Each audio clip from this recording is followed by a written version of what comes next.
Hello everyone, hope you're doing well. It is time to have a look at the It's Fixed and also a bunch of the changelogs which have come in for War Thunder over the last few days. Also, the Tomcat event has started today, so if you want the Iranian F-14, it might be worth checking it out in the game. You can go to your profile, achievements, and the Persian Tomcat, which is what the event is called, and you'll see all the information on how to get the F-14 there.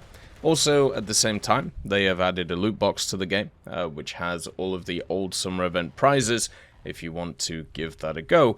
And at the same time, I'll be streaming pretty much every day to grind out the F-14 Tomcat event. I'll be streaming on YouTube and also Twitch, so if you have any questions, make sure to ask. Also, if you want to keep updated with War Thunder news and other stuff, make sure to subscribe to the channel, so you can keep up to date. Gonna put in a big effort over the next few months to be able to cover everything. It's going to be a mammoth time, and if it's anything like last year, it should be pretty interesting. Let's get into the changes.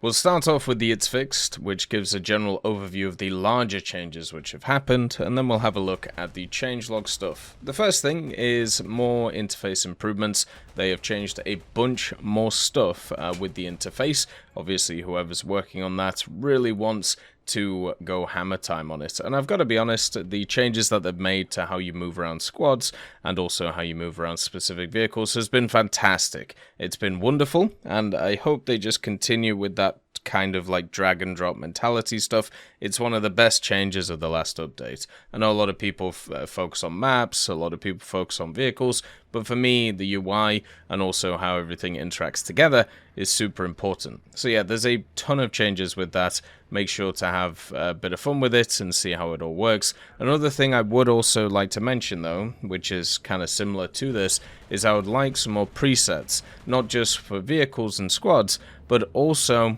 for the different game modes. It would be great to have a volume preset, not just for air, ground, but also naval too, to make it a little bit easier. Also, there is some changes to bombers in Confrontation. Basically, in air simulator battles, in the Confrontation mode, there was a bit of a problem. Bombers just weren't appearing. The only ones which were appearing were in the naval section, so the naval bombers attacking naval vehicles, but the standard bombers wouldn't turn up, so you couldn't destroy them, and also you couldn't defend them. Now you're able to, which is really nice, and also should make this event a little bit easier for people to grind. They've also decided to change the delay time on assault fuses, so this one is a bit nuts, and it's one of those which, at least, it's not going to affect me because I use the 2-second timer on pretty much everything, but what they've decided to do for assault fuses now is make it so the minimal delay has changed depending on the size of your bomb.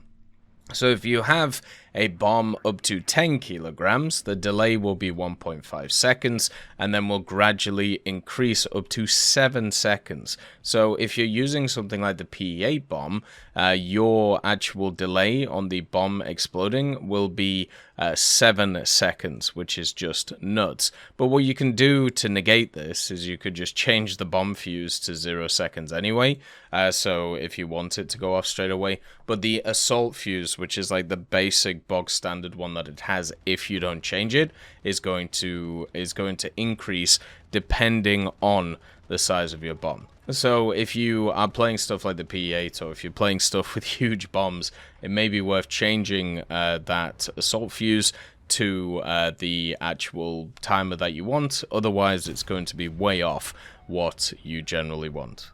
There was also an update that came out on the 6th of August. This is 2.37.0.11, and they did a decent amount of changes. This is where a lot of the interface changes happened, which we've talked about before, but there was also some individual vehicle bugs, such as with the Chrysanthema.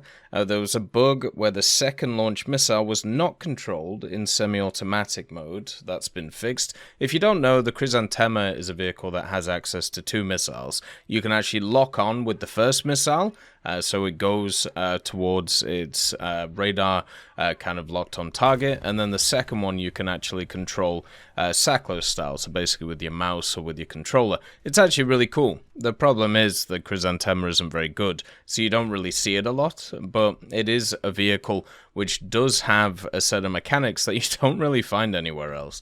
And as a person who's spaded a lot of these ATGM vehicles, they are really tough to play in the current meta, and it's not a surprise to see stuff like the Chrysanthemum struggle, but hopefully this will help it. There was also a bug where the exhaust from a vehicle's engine that was turned off was still visible to other players, which obviously kind of defeats the point. The whole point of turning your engine off is to be a bit more quiet, be a bit more stealthy, but if you see a bunch of fumes coming up, it's obviously not really going to make a difference. In aircraft though, the A10A and also the A10A late, there was a bug where the sight mark, when pressing the weapon lock, or the air to ground button, didn't correspond to the position marked on the hood. That's been fixed. That's so weird. So you would lock an area of the ground, and then it just would not actually lock there. It would lock somewhere else on the hood. That would be super confusing, especially in simulator when you're trying to ground pound. There was also a bug with the interface where the enemy markers in air realistic battles could disappear if it flew through transparent and small clouds, and that's been fixed. The bug could also lead to the loss of IRST capture, which obviously sucks. There has been quite a large problem for me when it comes to clouds and how they interact with IR seeker heads. Sometimes they feel like they don't really make a difference, other times they definitely do. I remember there was a problem in the past where different people had different clouds, so basically you would spawn in on the same map, right? It happens in ground if you haven't noticed. If you're on the ground in a ground battle and you're looking in an SBAA, you usually don't have too many clouds around, but from the air, there are a ton of clouds around. It's super weird. And in aviation, in air battles like Air Realistic, you would have times where there would just be a ton of clouds around, and you could see them, and on the enemy screen, there was no clouds. So you'd just get hit with a missile from nowhere that you couldn't see, and there's nothing you could do about it. I really hope they fix that, because it was one of the most annoying things in the game. There was also a bug where the indication and direction of the LWS remained on the screen after respawning with another vehicle that did not have LWS. That's been fixed too, which is great. And also there was a bug where light reflections on surfaces appeared too bright for AMD GPU users on Linux. So they've also fixed that. And a really cool thing actually, they have added a sound message for the crew when the fire control system is damaged. So once again, just more audio files, which is great. They have really done a great job over last year improving the crew audio, not just in naval, but also in ground, and hopefully in aviation. Hopefully we can get a bit more customization with it, but overall it's just been fantastic to see. In the next changelog, update 2.37.0.114, I've got to say there are some staggeringly tiny changes that have come in, but some of them which are huge. It's just weird how they're having to do these kind of micro changes that we'll talk about. So, first of all, with aircraft, you got the Barak 2.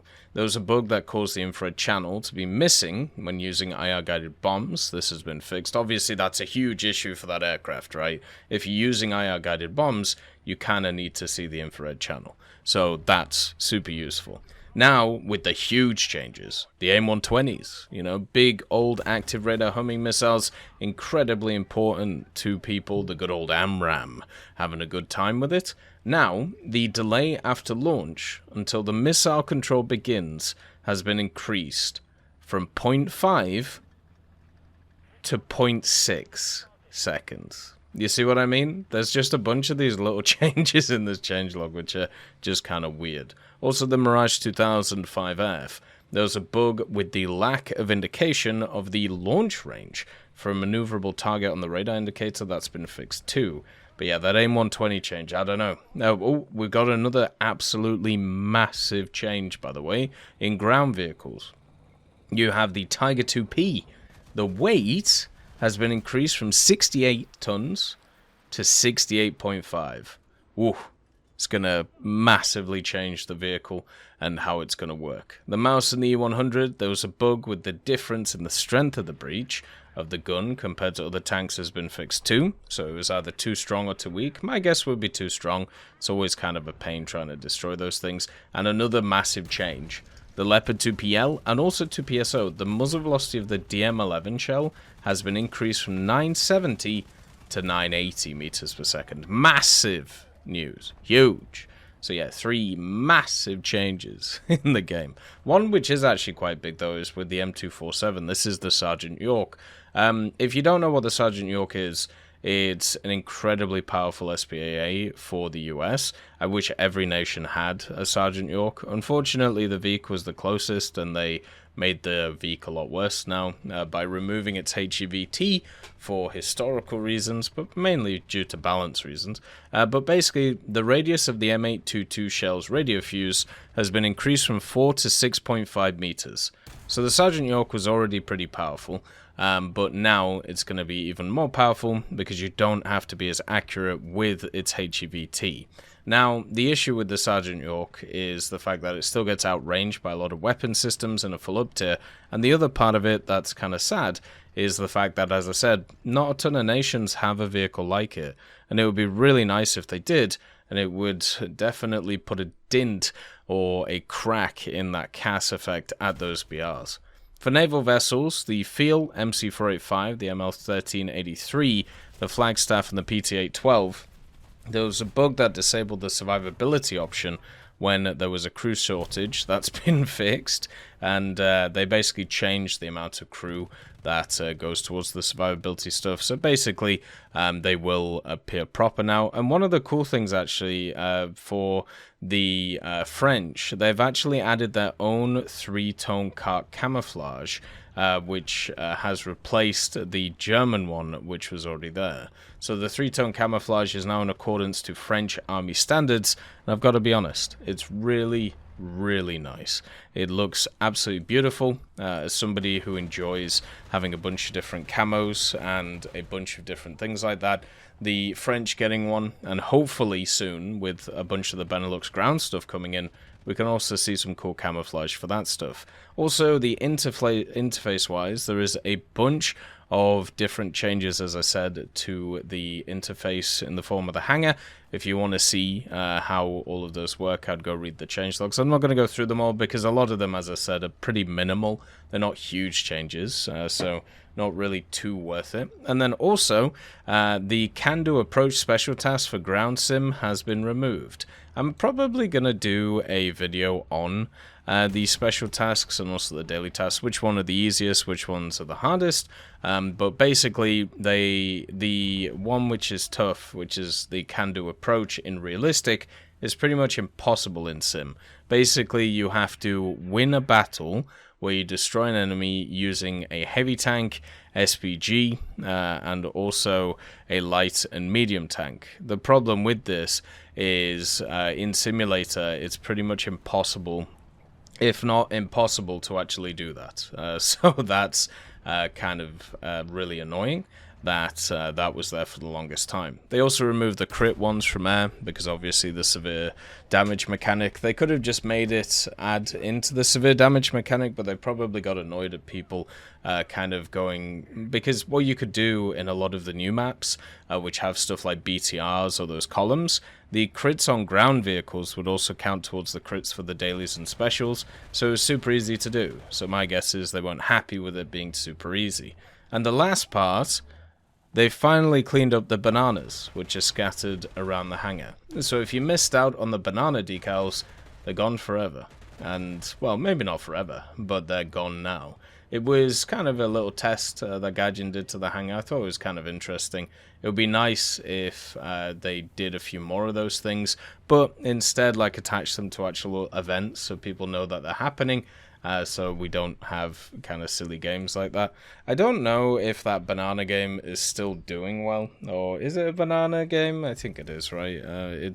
It's basically the scam game, but you know how this goes at the end of the day. Yeah, the banana game, it has 328,000 players. Jesus. And it's basically stayed steady from that point. I mean, it's nowhere near its peak, but that's just nuts.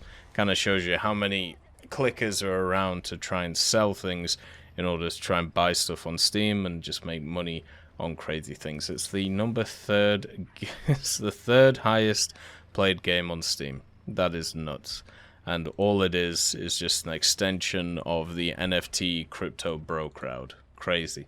Anyway, that is the Changelogs. Hopefully the F14 event goes well. Look after yourselves. Peace be with you. See you soon. I'd just like to thank GMG Smiley, CD Beans, Chieftain Mike, EMN3 Galaxy, Tulio Pontecorvo, Brendan Quinn, Carrion Crow, Gus Irenicus, Pyman, Wartinder, Teddy, Daniel Stanton, Martinez, B. Young, Ozzy Panzer, Alan Hacker, Liam Shear, Opium Prime, Lafouche, Sem, Aslan, Uncle Bean, and Derek R. for supporting the channel.